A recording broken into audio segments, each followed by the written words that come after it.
mengapa Nabi Muhammad masuk dalam daftar tokoh paling berpengaruh di dunia?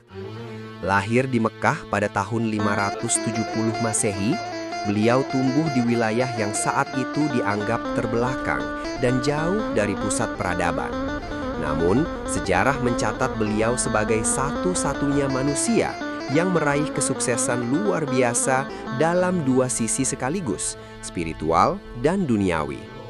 Berasal dari keluarga sederhana, beliau tidak hanya menegakkan agama Islam, tapi juga tampil sebagai pemimpin politik yang tangguh dan efektif. Meski 13 abad telah berlalu, pengaruhnya tetap berakar kuat di seluruh penjuru dunia hingga hari ini. Perjalanan hidupnya dimulai dengan penuh kesederhanaan. Menjadi yatim piatu di usia 6 tahun dan tumbuh sebagai seorang yang buta huruf, Muhammad menjalani hidup dengan rendah hati. Baru pada usia 25 tahun, kehidupan ekonominya membaik setelah menikah. Namun, hingga mendekati usia 40, nyaris tak ada tanda-tanda bahwa ia akan menjadi sosok yang mengubah sejarah dunia.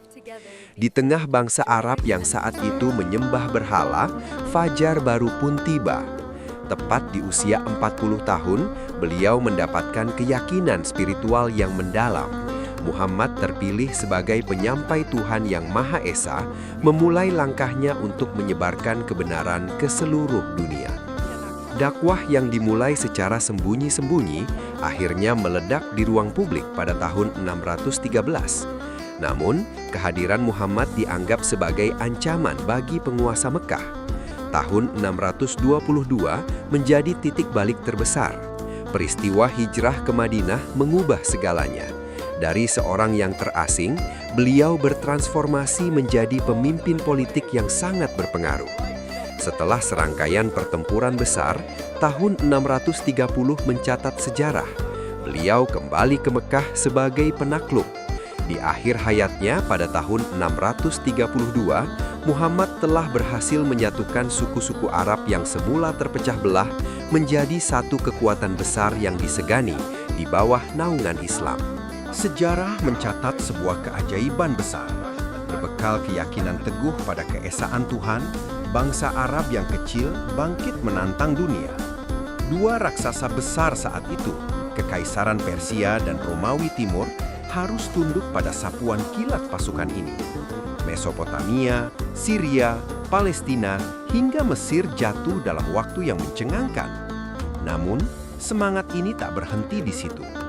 Di bawah kepemimpinan para sahabat, panji Islam berkibar melintasi Afrika Utara, menyeberangi Selat Gibraltar, hingga menggetarkan dataran Spanyol dan Prancis. Hanya dalam waktu 1 abad, ucapan dan ajaran Muhammad telah mengubah suku-suku gurun menjadi pembangun kekaisaran besar yang membentang dari perbatasan India hingga tepi Samudra Atlantik. Kekaisaran besar ini membentang hingga ke tepian Samudra Atlantik, membawa gelombang perpindahan agama yang masif di setiap wilayah yang disinggahinya.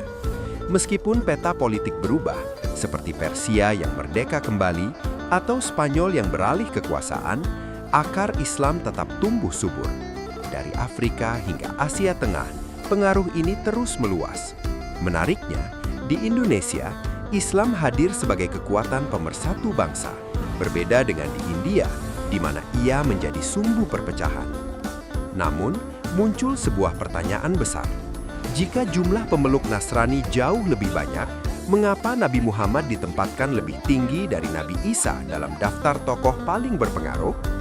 Jawabannya terletak pada kedalaman dan jenis pengaruh yang ditinggalkan oleh sang nabi bagi sejarah umat manusia. Inilah alasan utama mengapa Muhammad menempati urutan pertama.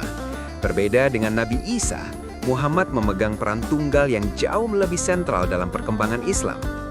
Jika di dunia Kristen teologi banyak dikembangkan oleh tokoh seperti Santo Paul, dalam Islam, Muhammadlah sosok di balik teologi, etika, hingga moralitasnya. Melalui Al-Quran yang dicatat dengan sangat rinci sejak masa hidupnya, pengaruhnya tetap murni dan tak tergoyangkan.